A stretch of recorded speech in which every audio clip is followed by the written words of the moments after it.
Hi friends, welcome, welcome, welcome to another day and another lesson in A Course in Miracles. Today we are on lesson 129, Beyond This World, There Is a World I Want. And yesterday we were on lesson 128, The World I See Holds Nothing That I Want. And so I think it's such a good reminder, something that I've learned about throughout studying A Course in Miracles, which is if I'm in the text or any part of the book and I'm like, I don't know what the heck this means, or where is this trying to go, instead of trying to stop and analyze it and figure it all out, instead to just keep going, keep reading, get to the next paragraph, or wait for the next lesson to see where it wants to go from there. So before we tap into this lesson, let's take a moment to tune into ourselves, capital S selves, self. Closing your eyes or settling your gaze a few inches in front of you. Finding a relaxed and comfortable place to sit.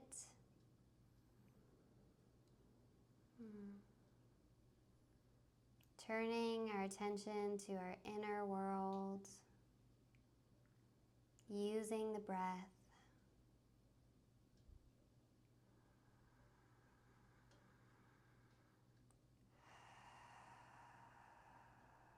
Taking this time to rest in God, rest in love.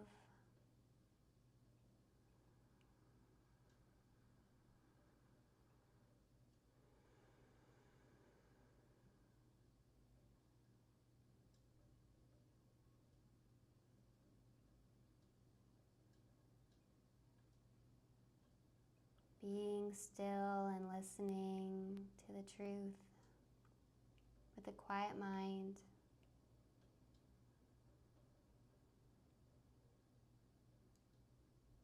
You can almost imagine like a volume button.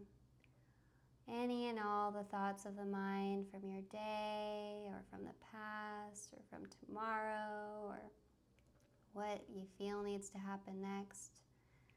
Just imagine turning the volume all the way down on any of those thoughts or concerns. Turning the volume all the way off.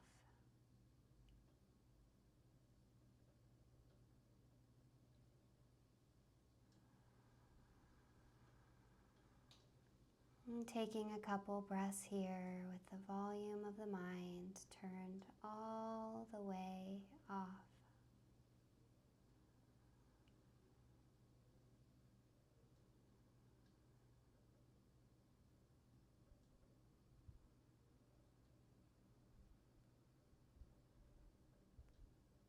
Two more breaths here.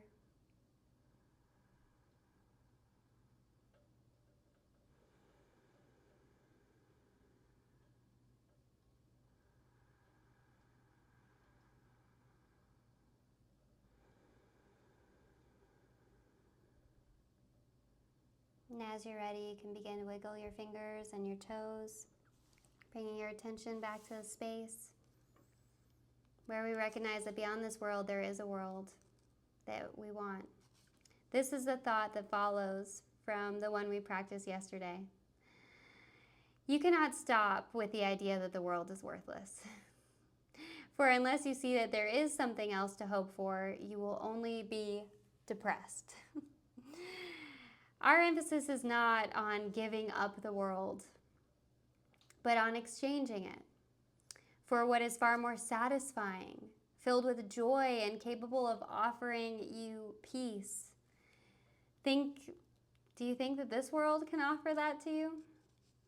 It might be worth a little time to think once more about the value of this world. Perhaps you will concede there is no loss in letting go all thought of value here. The world you see is merciless indeed, unstable, cruel, unconcerned with you, quick to avenge, and pitiless with hate. It gives out but to rescind and takes away all things that you have cherished for a while. No lasting love is found, for none is here. This is a world of time, where all things end. Is it a loss to find a world instead where losing is impossible? Where love endures forever, hate cannot exist, and vengeance has no meaning? Is it loss to find all things you really want and to know they have no ending, and they will remain exactly as you want them throughout time? Yet even they will be exchanged at last for what we cannot speak of. For you go from there to where words fail entirely, into a silence where the language is unspoken and yet surely understood. So communication, unambiguous and plain as day, remains unlimited for all eternity. For God Himself speaks to us as we speak to God. And that language, their language, right, of God and the Son of God, which is what we are, has no words, for what they say cannot be symbolized. Their knowledge is direct and wholly shared and wholly one. How far away from this are we who stay bound to this world? And yet how near are we when we exchange this world for the world we want? Now is the last step certain. Now you stand an instant's space away from timelessness. How can you but look forward, never back, to see again the world you do not want? Here is the world that comes to take its place as you unbind your mind from little things that the world sets forth to keep you prisoner. If we stop valuing them, they will disappear. Esteem them, and they are going to seem real to you. So such is the choice. What loss can be for you in choosing not to value nothingness? This world holds nothing you really want, but what you choose instead you want indeed. Let it be given to you today. Let it be given you today. It waits, but you're choosing it to take the place of all the things you seek but do not want. Practice your willingness to make this change 10 minutes in the morning and at night and once more in between, and we're going to begin with this. Beyond this world, there is a world I want. I choose to see that world instead of this, for here is nothing that I really want. Then close your eyes upon the world you see, and in the silent darkness, watch the lights that are not of this world light one by one until where one begins, another ends, loses all meaning as they blend in one. Today, the lights of heaven bend to you, to shine upon your eyelids as you rest beyond the world of darkness. Here is light your eyes cannot behold, and yet your mind can see it plainly and can understand. A day of grace is given you today, and we give thanks. This day we realize that what you feared to lose was only loss. That's a powerful line. Now do we understand there is no loss, for we have seen its opposite at last, and we are grateful that the choice is made. Remember your decision hourly, and take a moment to confirm your choice by laying by whatever thoughts you have and dwelling briefly only upon this. The world I see holds nothing that I want. Beyond this world, there is a world I want. So let's begin with our 10-minute practice. Beyond this world, there is a world I want. I choose to see that world instead of this, for here is nothing that I really want.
this world, there is a world that we want. And we choose to see that world instead of this, for here is nothing that we really want. And if still, at the end of this, it's like, okay, where is it? Where is this going? We get to go further into it tomorrow for lesson 130. Much love, and I look forward to joining with you tomorrow.